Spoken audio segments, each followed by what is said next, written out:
Daughter Disney podcast. My name is Amanda. I'm here with my very lovely mother sitting across from me.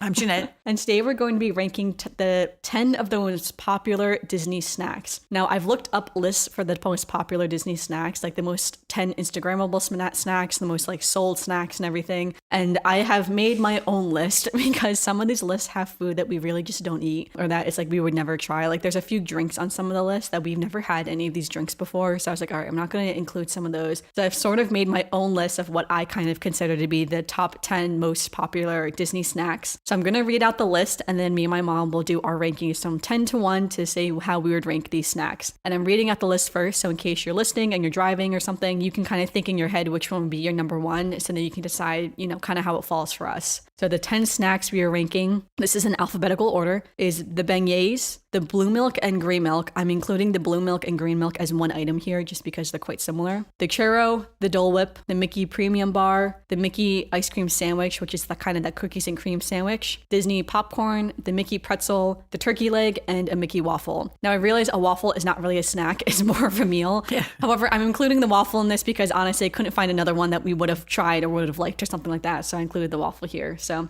right, so we're going to start ranking.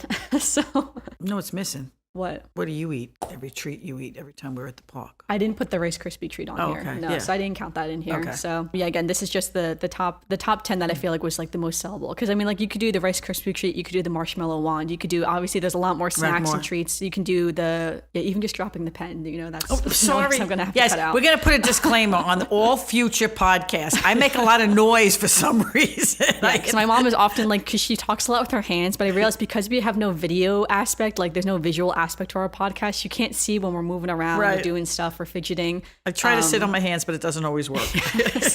No, it's okay though. We don't mind the little bumps and scrapes. Little bumps. When you hear little bumps, it's probably me. Okay.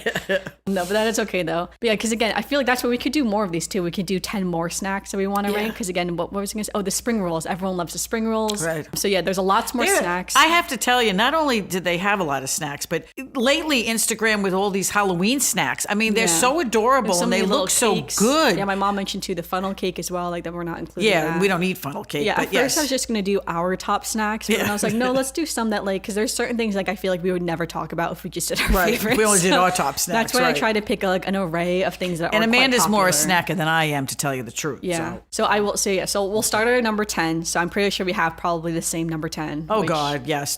It's the turkey leg. It's the turkey leg. Yeah. So I mean, people love it. I mean, you see people all the time walking around getting so excited about eating it. No.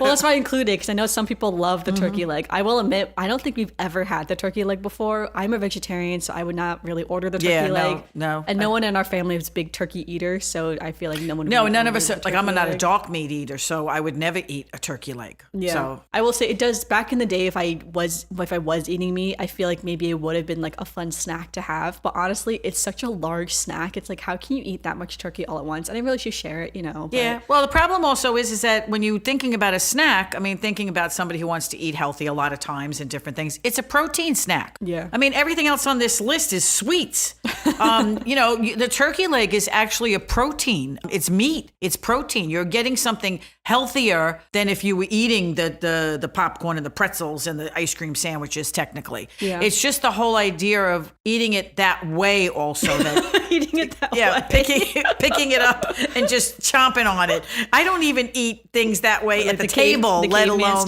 walking around. Yes, walking around the park. So I think that the turkey leg kind of turns me off for two reasons. One is I don't eat dark meat. Yeah. I don't like anything on the bone. I like my nice pure white meat, nothing on the bone, nothing. I'm very fussy.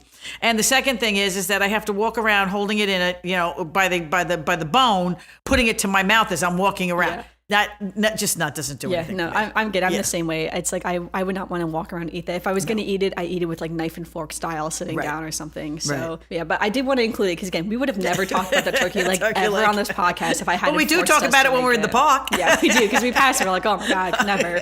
Although they do smell good sometimes. I know, that's what I mean. People who like smoked meat, it's probably very delicious. Mm-hmm. But like I said, they're just not my style. I do feel like it's popular not to like the turkey leg, but I feel like the rest of this could get controversial with people listening. So I'm curious to see what's in your number 9. My number 9 was the blue and green milk, only because I had to put it there because I've never had it. Yeah, my mom's never had it. No. Yeah, I've only, if I'm being honest, when I get to it, I'll talk about it, but I've only ever had the blue milk. I've never had the green milk, but I wanted to include the two of them together. What's your 9? All right, in my 9, I have the churro. The Disney churro. Okay. Yes, I know people who go to Disneyland in California are the big churro people. They love the churros, that, all the flavored churros, the peanut butter churro, this churro, the cookies and cream churro. But yeah, I'm just not a big churro person in a general sense. So I guess I do love cinnamon. I do love fried dough.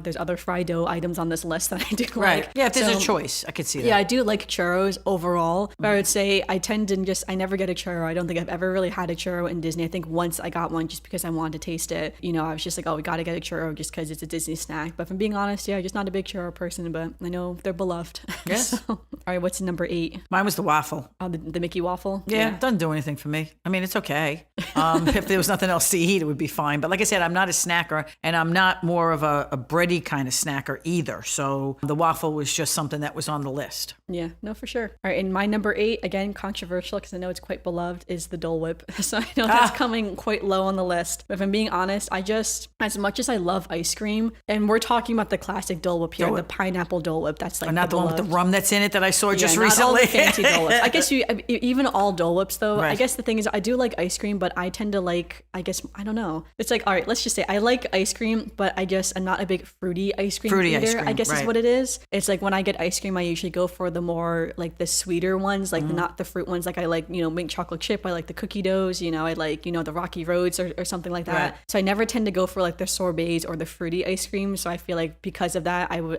never really get it.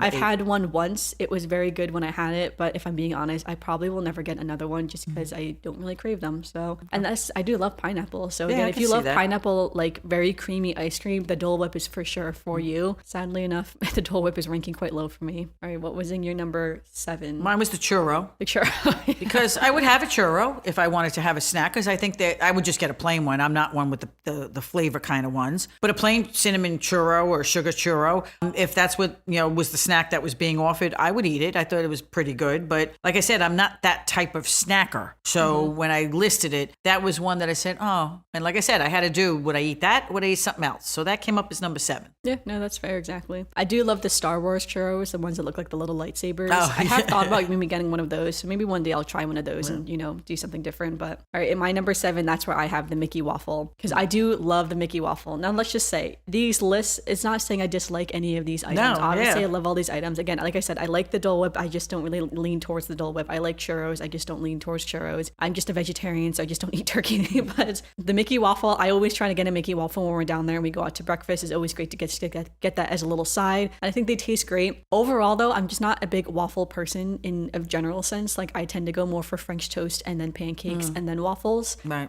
Ironically enough, I do have the Mickey waffle maker, and I do love my Mickey waffle maker. But again, in that order, I usually do French toast, pancakes, waffles. So just in a general sense, waffles just aren't my favorite out of those like starchy breakfast foods. But the Mickey waffle is the waffle I always want. I always eat the little ear first. That's kind of how I go. I know, I usually do the right ear first. Don't know why, but that's just the way I eat it. I'm a right ear first type of person. But yeah, I do love the Mickey waffle. All right, what's in your number 6? Popcorn. Oh, the popcorn. Yeah, popcorn is popcorn. I mean, I like popcorn. I'm not a big popcorn eater on a regular basis, but I like popcorn. But it would come in about number 6 compared to the other snacks, because as much as I love salty snacks, popcorn is not the first one I'd go to. Yeah, no, I do love popcorn, but yeah, I'll talk about that when I get to mine on the ranking. And my number 6, I have the blue milk and the green milk. So I actually really loved the blue milk, if I'm being honest. I didn't think I was going to like it. I was very skeptical because it's quite expensive. It's like $8 or $9 for like this little cup of milk. And it's kind of a frozen, it's a very subtle flavor. And I think that's why a lot of people don't like it, is because at least for the blue milk, again, I have not had the green milk before, but the blue milk has quite a subtle fruity flavor. And I actually really liked it though, because it was quite refreshing. It was very light. You can get it with alcohol. I did not get it with alcohol, so I just got it plain. I've heard the green milk people like less because that one's more of a floral flavor. So if you don't really like the floral flavors in drinks, you may not like the green milk, but the fruity one is the blue milk. But I actually really liked it. I would get that again if I was in Hollywood Studios and wanted like a nice drink or something like that.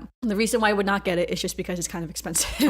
And for what you're getting for the cost, I think I would rather get the experience. Yeah, like I think I would rather get like a Mickey waffle, in that sense. It's like, oh, I'm getting a waffle, because for the money that you're paying for, you're getting more, I guess, out of your dollar, so to speak. But you're paying for the fact it's blue milk. You're paying for the factory Right. boxes. Paying for the experience. You're paying for the Instagram photo.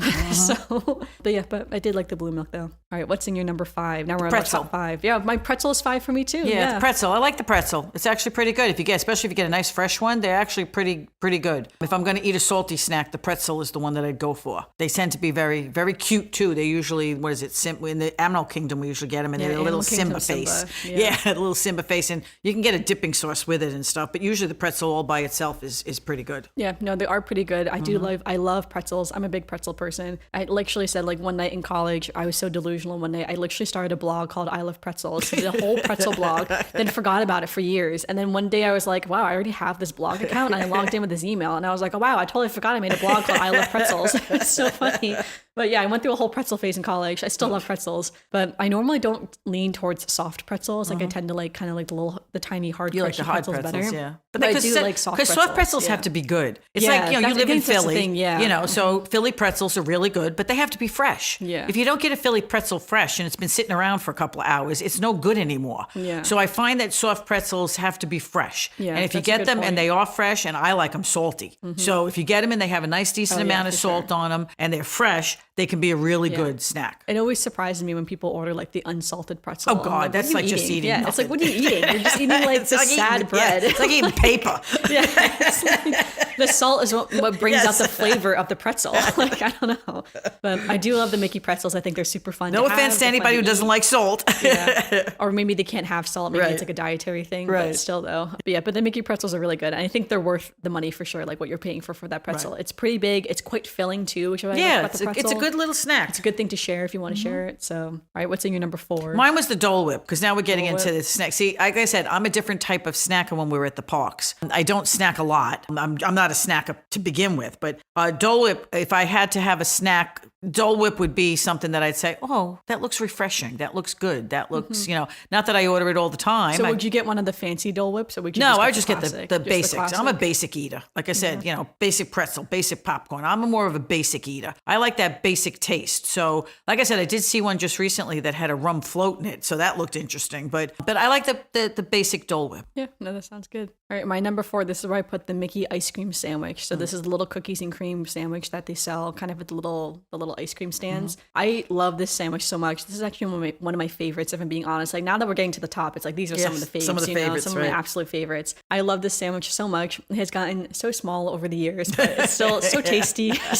So tasty. I feel like the ice cream in it is so creamy and so fresh. I love like the little Oreo cookie on top of it. Obviously it looks so cute because it's Mickey's face. My partner really loved it too. Like he got it when we were there last time. He was like, yeah, it's one of the good cookies and cream ice cream sandwiches that you can get. So I think one of the good things, and I think it's a good little snack to have because it's a very easy snack. I suppose you can get in the park. Right. So, all right. What's in number 3? That's my number 3, the sandwich. The sandwich, yeah. Yeah, the sandwich. I'm more of a bar than a sandwich eater, but the sandwich is good. And like I said, my type of snacking is when I go for something, I'm going for something sweet because I don't usually eat sweets. And during the day when I want something refreshing, and most of the time when you're in the park, it's warmer because you're down in Florida and it's warmer. So it's always a nice, refreshing snack. And my number 3, that's where I have the popcorn. So now this may be crazy because my mom probably thinks popcorn should be my number 1. Oh God, yeah. Definitely, I would say in theory, it is like objectively, it probably is my number 1 because it is the one item that I always get when I go to Disney, and I get multiple times during the trip. Like I don't just get it. And we have to go to specific stands for it. Well, not specific stands necessarily. We just have to go where it's being popped fresh. Right, popped fresh. Because again, there are some stands in Animal Kingdom where they do not pop the popcorn fresh. They just sell it to you in a little box, but you have to go to the fresh one. So yeah, so I love the popcorn there though. I think fresh popcorn in a general sense is just my absolute favorite. Like, we don't go through one vacation that you don't get popcorn almost in every popcorn. park. I love movie theater popcorn. I love any fresh popped popcorn. If I'm at like a concert or something like that, any fresh popped popcorn is my absolute favorite snack. And out of all of the snacks, that's my favorite snack. And the Disney popcorn is no exception. I will say the Disneyland Paris popcorn was also phenomenal. Their stands have both a sweet and salty option. So again, because in Europe, there's some countries that mainly have sweet popcorn, other countries have salty popcorn. It turns out there's only a few countries that do sweet popcorn. It's like the UK and like 1 or 2 other countries that mainly is sweet. Everyone else is salty. But I like salty popcorn. The Disneyland Paris popcorn was almost like a home style type salty popcorn. So good, so delicious. And then the one in Disney World is a bit more buttery. Again, so good and so delicious. But I love popcorn so much. One of my favorite snacks. Great snack to have, great snack to share. I will say, as much as I love popcorn, I do not collect the popcorn buckets though. I never get a popcorn bucket. God. I think my main thing with the popcorn buckets, I just just don't know where I would store them. Yeah. You know, I live in an apartment in the city. You have to have a place for them. Yeah, I wouldn't display it anywhere. I don't know where I would store it. The only one I've ever thought about maybe getting was a Cinderella, the little Cinderella carriage. one. Yeah, I thought the Cinderella carriage one was really cute. And again, maybe that one I would put like on a shelf or something like that. But yeah, otherwise though, yeah, I don't really use. I don't know where else I put these buckets. Where are you putting these buckets in your house? I would love to ask people. Are you displaying Maybe somebody them? has a shelf where they display them out. Do you use them? Like, do you actually like go home and put popcorn in that bucket and eat your popcorn out of that bucket? Like, I don't know, because we do have two from the Moonlight Magic that Moonlight Magic, yeah. And when I make my popcorn, I do put my popcorn in that bucket and eat it out of the bucket. But at the same time, though, I don't have to do that. I just do that because I have the bucket, and I'm like, well, I might as well. Yeah, because even when we were leaving Moonlight Magic, I said we should keep these, and you're like, oh, we don't really need them, and now you use them. Well, because I was saying, it's like, what am I really going to use this for? I don't really know, but yeah. So I do love popcorn though. All right, what is in your number 2? My Mickey bar.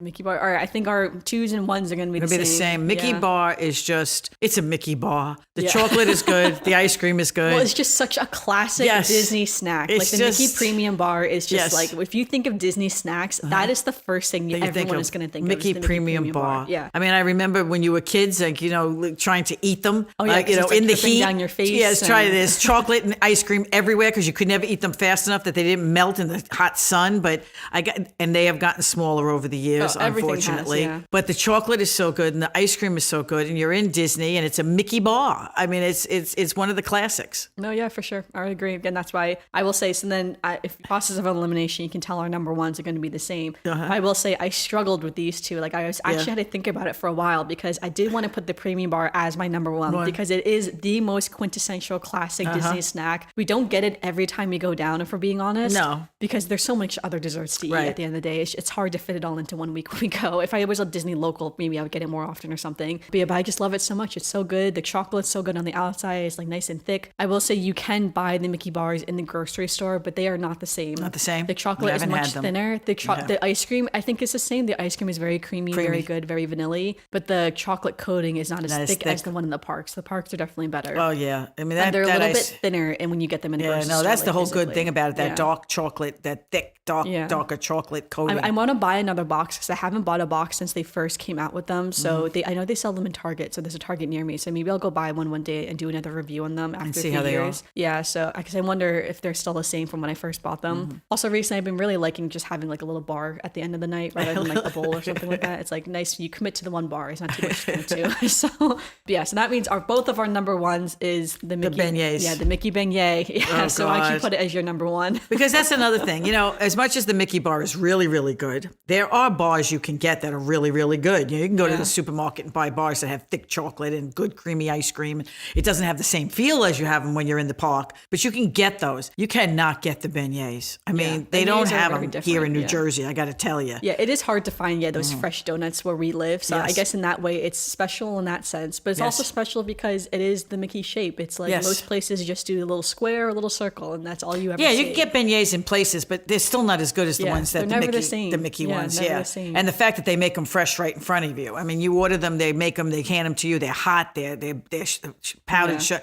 I just love them. Yeah, you're watching the steam rise out of them. I just love them. I just the first time I ever had beignets was in New Orleans, and since that point I fell in love with them. And like I said, you can't get them everywhere. And even when people advertise beignets, they're not that classic dough. Yeah, for sure. And these are just so good. Yeah, I know, right? It's like I have never been to New Orleans. I have been wanting to go to New Orleans for many years now. Every time we had a problem. Yeah. But I have not yet been to New Orleans, even though I'm a sad Saints fan sitting here today. But yeah, the Mickey beignets, I remember the first time we went to Sasagola's in the French Quarter to get it. And I remember watching the woman stand back there. We ordered our 6 beignets. I have literally watched her flip the little beignets in the oil, and I watched her take them out and put them in the bag, and she put all the powdered sugar. Then she gave it a little shake and she handed it to me, and I was just like, oh my gosh, this is crazy. This is crazy. Like, I just watched her make them right in front of my eyes. They're so good. They're so good. That's good. still how they do them today. So you still get them in Sasagola in the French Quarter, in Disney World at least. In Disneyland, you can get them in the actual parks itself. In Disneyland, we got them right at the restaurant in in like the downtown Disney. Their downtown. Yeah, you can Disney. get them both in like the downtown that Jazz Disney restaurant. They have their little piece on the side that serves them. Yeah, so good though. I know some people say they get underwhelmed sometimes by the beignets because they're like, oh, I thought it'd be like something different. I do realize it is just fried dough. That's all it is. It's fried. Well, so that's what a zeppeli is. That's what a, that's what makes funnel it so cake good, is. Yeah, everybody's got their little thing, and mine is so beignets. I do love the beignets. And then we do get the dipping sauces with those. I think it's one dipping sauce is included, so we either get the caramel or the chocolate dipping sauce. Right. I like the caramel. Really great. Yeah, I like both the caramel are great, one. but honestly, you don't even need. We don't even need the dipping sauce at least. No, so could go without it. It's just so much fun to. And you just get powdered eat them. sugar all over you. So yeah, we try to make we try to make sure we get over there at least one of the mornings to go get for sure. breakfast. Yeah, so I definitely wanted to do how to do the beignets is number one. So all right, yes, that was our ranking for 10 of the most popular Disney snacks. So I definitely would love to know how you would rank these snacks. So I will have a dedicated Instagram post on our Instagram Spaceship Earth Design. I will also have that linked in the description. So make sure you go check out our Instagram and let us know how you would rank these. Are you so sad because I ranked the Dole Whip as number 8? It is not even in my top 5. Again, not to say I dislike the Dole Whip or dislike the churro. Again, the irony that the churro is so lowly ranked and then the beignet is so highly ranked, and they're both just It's a different type of dough. Yeah, it's just different ways of frying it's dough. all personal. Yeah. Yeah. But let us know. We'd love to know how you would rank it. All right, so let's go move on to some Disney news. So as you know, we do pre-record our podcasts. So this Disney news I'm about to go over is from the D23 Expo that happened a few weeks ago now. So it is a bit of like cold news, a little bit of iced tea for everyone. But I did want to go over what happened and like all the news that came out of it, since there was a lot of news, and also then me and my mom would give our own like reactions to the news as well. So one of the first things that they announced is that a new Zootopia show will be at the Tree of Life Theater in Animal Kingdom, which I think is really crazy. They're finally going to take away It's a Bug's Life from there. I will say, is that where it's going? See, this is new news to me. Oh, yeah. Okay, I didn't realize that's where it was going. Yeah, so Zootopia will be in the Tree of Life Theater in Animal Kingdom. Yeah. Okay. So the Bug's Life show that's there going away, which again, I was never a big fan of the Bug's Life show personally. I'm just not a big bug person, if I'm being really honest. So I think that's part of the problem. I know a lot of people are sad because it is quite a unique show, The Bug's Life, and Bug's Life is such a classic Disney movie that gets very underrated. A lot of people don't really talk about it, but it is quite well loved in like the Disney community. But if I'm being honest, I'm not a bug person. I've never been a big Bug's Life fan. The last time we saw the show, I literally almost stood up in the middle of it and walked out of the show because I just did not like the spiders flying from the ceiling. I didn't like the idea that I was like, in quotes, surrounded by bugs. Like, I don't know, I just didn't like it. So yeah, not a bug person. So I'm excited to see how the new Zootopia show will do, because Zootopia is quite popular. It did make over $1 billion when it was in theaters. I didn't know it made that much money. They're coming out with a second one, aren't they? They are doing a second one, yeah. I don't know when the movie's actually coming out. I know they're making a second one though. So I know Zootopia is quite well loved. I really loved Zootopia. I thought it was great movie when I saw it. So I'm excited to see what they will do with the Zootopia show. All right, up next, going to Magic Kingdom, there will be a new Pirates of the Caribbean themed lounge in Adventureland, which I think is so cool. A lot of people are wondering if it's going to replace Tortuga, because that little quick service Tortuga is like never open. They never use it. So I'm like, I wonder if they're going to repurpose that area or something. Yeah, maybe. Yeah, I don't really know where they're going to put it, so I'd be curious to see. Some people thought maybe it will go where they do the little pirate show outside of Pirates of the Caribbean. I was going to say there's more space right next to it too, where they do that little pirate show too. Yeah, so people are wondering if they'll use that space instead. So I kind of wonder what they'll do with it, but I'm excited for that because I think that would be so fun, so cool, especially because I'm a big Pirates of the Caribbean fan. I've always been a big Pirates girly.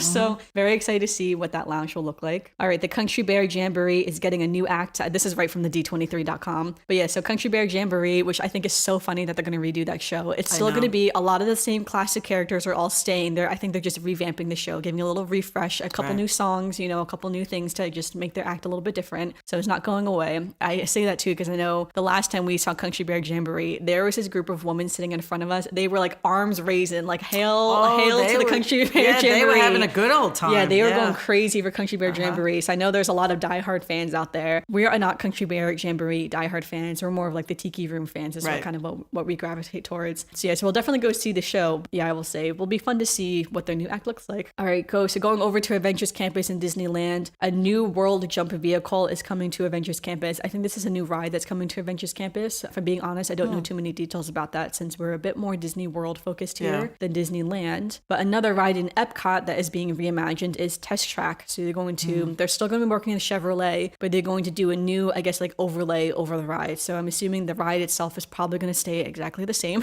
Right. They'll just do different. But they'll do different things kind of scenes, around right. the ride. So I'm excited to see what's going to be, because they're going to go back to the roots of what that ride was, which was the World of Motion, which kind of talked about the history of transportation. So I think that would actually be so cool to see the history of transportation. So when I went to London, me and my partner did go to the History of Transportation Museum that's in London, and it is very amazing to see how transportation has evolved and transformed throughout the years. And my partner's a big car person, a big anything with engine and wheels he loves, so that's why I went to that museum. But I'm curious to see what the World of Motion overlay type of thing would look like on Test Track and how they do it. So all right, from Dinoland USA to Tropical Americas, which again, so funny because we talked about this a few weeks ago. Dinoland USA going away. I didn't realize they were taking the ride out. So they're not taking the ride out, they're just going to do a new They're going to overlay to it instead of dinosaurs. It's going to be Indiana Jones. Yeah. Okay. So when we went on the Indiana Jones ride at Disneyland, it's probably going to be the same as what I'm assuming. Yeah. So, or at least something similar.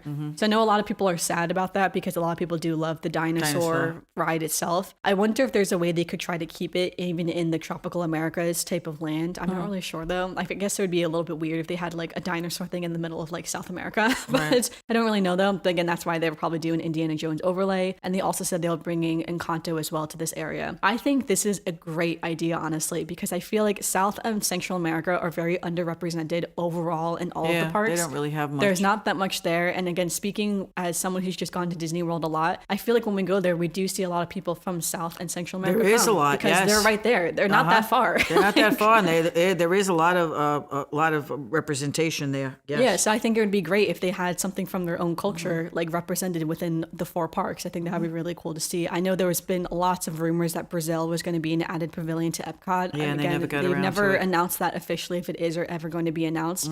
But again, I think this is a great addition to have the Tropical Americas there. I think it fits in well too that in Animal Kingdom then you have 3 lands that are based off real continents, Africa, Asia, and South America, and then you have the one little made up land just for fun.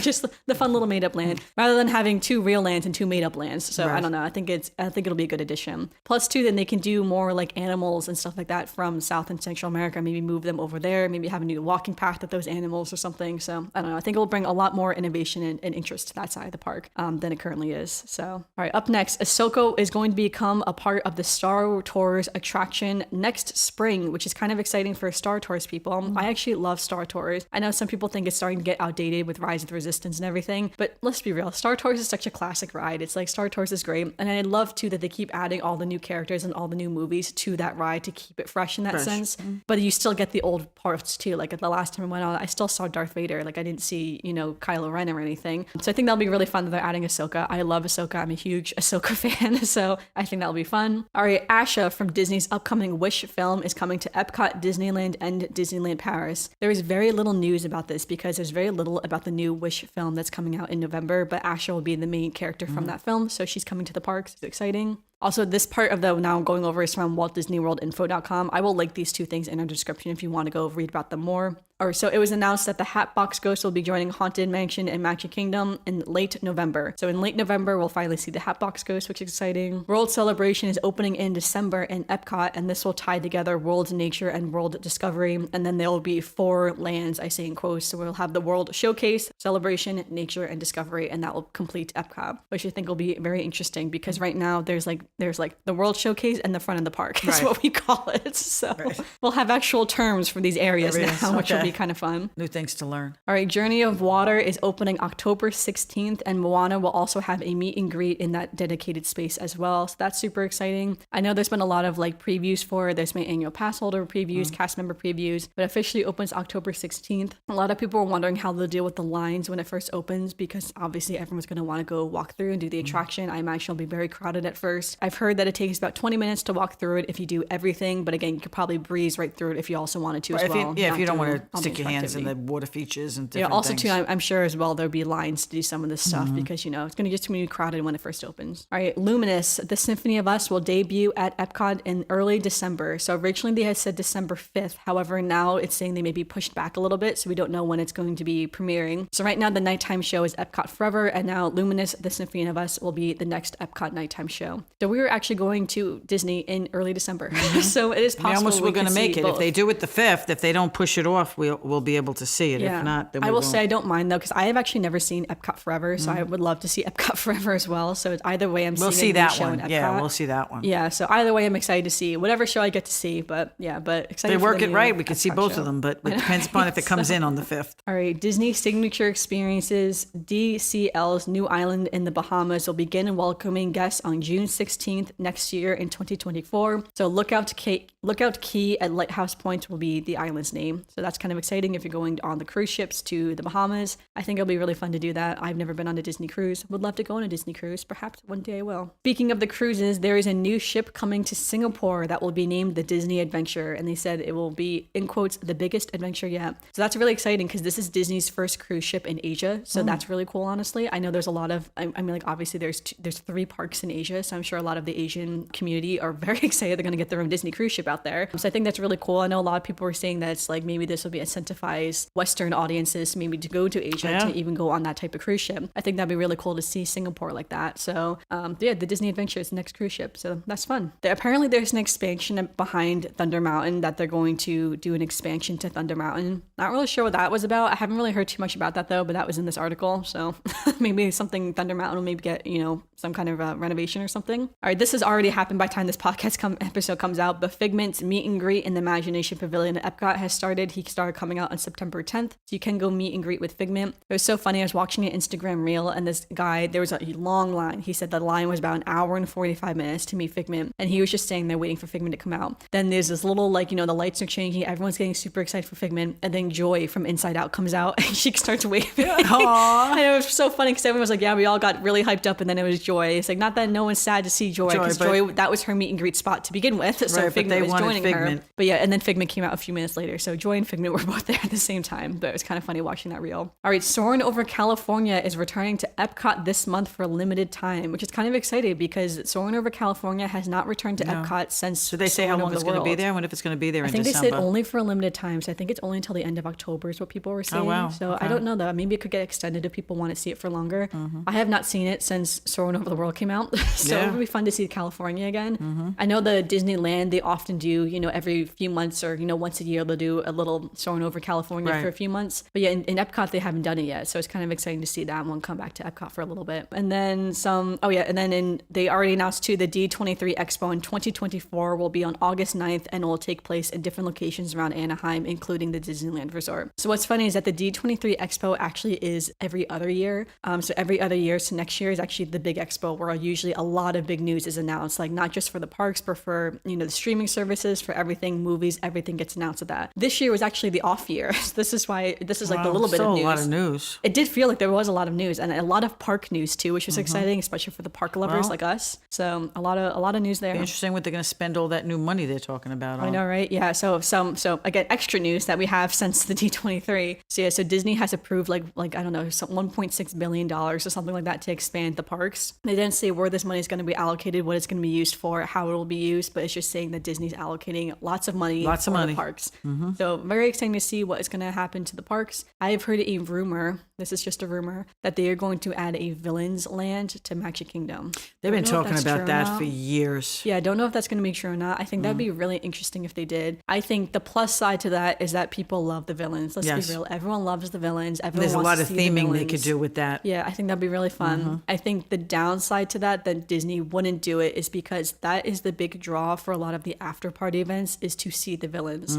So right now, to go to Mickey's Not So Scary after party, you pay for that because that is like the only chance you're going to see the villains. If you can see the villains on a daily basis, I think people still want to go to that after party event, but it would take away some of the draw and the love for those after party events. So I don't know though, but I don't think anyone's not going to stop going to the after party events. No, definitely not. So. Yeah, but the Villains Land has been a rumor for 20 years. I wonder where they would put it as well, like where maybe it would be extended past Adventureland or something like that. You don't realize how much land they still really do have. That would really make Magic Kingdom a huge park. Think about how big Magic Kingdom really is already. It's like extending that park further, wild. Be interesting. So all right, so in some other smaller news, the new Oswald the Rabbit pass holder magnet is now available, which if you're a big Oswald the Rabbit, you can get his pass holder magnet in Creations Shop in Epcot. The 50th medallions have been removed from the 50th anniversary statues all all around the parks. No one really knows what the future of those statues are going to be, if they're just going to stay there forever or if they're going to be Well, they moved said to they museum. were keeping them, that you could still interact with them. They just don't have the medallions on them. Yeah, so people are wondering if they're ever going to be moved away or what will happen to those statues. But yeah, they're still there if you want to go see them in the park. Tiana in New Orleans Square has a new themed outfit. It's very cute. It's very like New Orleans themed. I love it, honestly. And that is for the opening of Tiana's Palace in Disneyland. So the new restaurant has opened, Tiana's Palace. It's been getting pretty good reviews, honestly. A lot of people are loving it. A lot of people are loving Tiana's new meet and greet. So all looks really great there. Wish I could go. I know, me too. That's something Don't live I in would California. like to try. Yes. Also, okay, so there's also been a lot of new spooky treats. You know, we're getting really into the depths of Halloween season now. So lots of new Halloween treats, fall-themed treats. There's also Hispanic Heritage Month right now. So lots of new treats just for Hispanic Heritage Month. So lots of stuff going on. So make sure you try out some of the new stuff. And lastly, again, by the time this podcast episode comes out, this happened weeks ago. But on September 17th, there was a black bear in Magic Kingdom that caused much of the park to be closed to guests for a few hours. He has since been safely caught and relocated to a park elsewhere in Florida, but it did cause quite the commotion that morning. When half the park was closed, no one knew why, and then it finally started to come out that there was a black bear in a tree just kind of like hanging out. Just hanging out. And they were trying to get him out safely and get him, you know, relocated and stuff, but it did take like half a day. He was on Tom Sawyer's Island. I'd like to know how he got there. Did he take well, the he boat? I mean, like, bears can swim. I know, but why would he choose to? know. I guess maybe something over there interested him. They said, too, like, when bears, before they go into hibernation, sometimes they're, like, looking for certain foods. Maybe he got disoriented. Who knows? Yeah. But I do wonder how he got into the park, how he got that far. Right. How did he get that far with nobody seeing him? He was a very small bear, too. When I saw the release tape, he was so little. I was like, oh, it's just a little tiny bear. I know. But I was like, how did he get over there? I don't know. Did he take the bridge?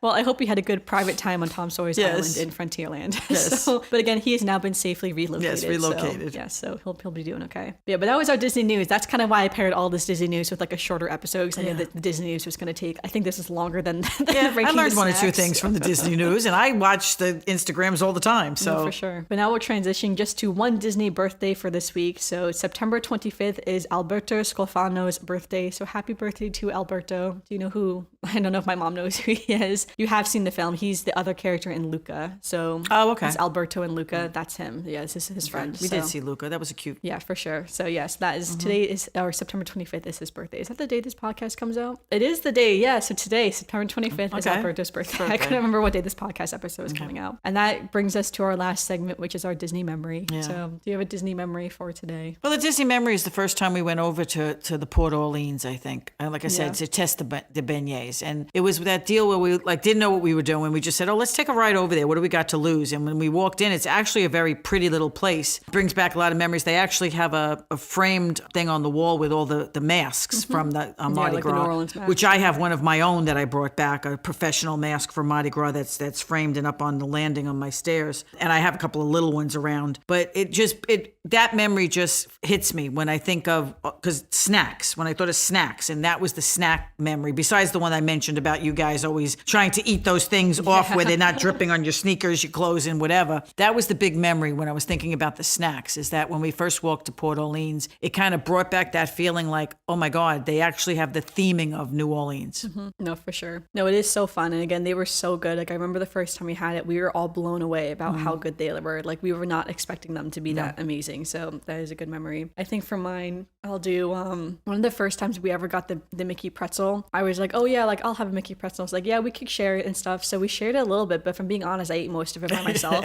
And when I ate it, I was like, I could never eat a pretzel this big. And then I did. And then I was just like, wow, this was a really big pretzel. A really good pretzel. Obviously it went down very quickly. It was so good. And again, it is a large snack though. So I feel like popcorn is a very light snack in comparison to the pretzel.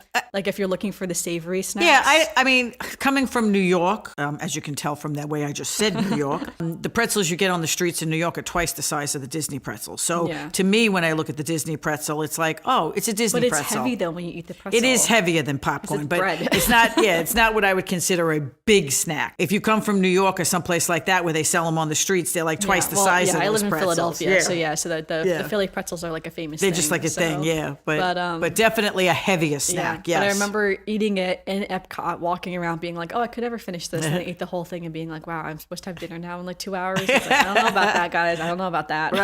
Right. But it was so good though. So I do love all of my snacks. We'll definitely do more episodes about food, of course. We haven't done a food related episode in a while. So that's what I was like, we should do. I know, we love our food. I know what other food when you want to try to do. Maybe we'll do other rankings of snacks. I mean, we'll just do like our top favorite like snacks or something like that. Or maybe we could do like our whole day of Disney eating. Like if we had an ideal day of what we were going to eat. Ideal day of Disney eating, yeah. Yeah, like we'll write down our day of Disney eating ideally and like list like what we'd have for breakfast. What we'd start with. What would the morning snack be? What are we looking forward to eating? And this is like calories don't count, like assuming you wouldn't get sick from eating all this food, obviously. Right, yeah, because like I said, not being a snacker, because I know I'm going to go to dinner and I know I'm going to do this and I know I'm going to do that. It just, it takes away the fun of saying, ooh, that looks good, but let's also get you it. do get full. Like we tend to just do breakfast and then dinner and then we snack a little bit in during between. the day because it's hard to eat like a lot of food during the day. Yeah, you can't. I can't go to three, especially if we have a nice breakfast. I can't go to 3 restaurants in one day. Yeah, no, that's a lot of food. Or like eat snacks throughout the day. It's a lot of snacks. Yeah, we're not those kind of eaters. So, but if maybe we'll do that one episode. We'll do our ideal Disney eating day and do that. Sounds good. Maybe that could be fun. But all right, thanks so much for listening to this week's podcast episode. Make sure you're following us on social media and let us know what your favorite snacks are. Again, I'll have it linked in the description. But we are Spaceship Earth Design everywhere. Make sure to give us a review on Apple Podcasts, Spotify, or if you're watching on YouTube, to like this YouTube video and leave a comment below because you can listen to us on all podcast platforms. Yeah, so let us know what your favorite snacks are. And yeah, thanks for listening and joining in this week, everyone. All right, bye-bye.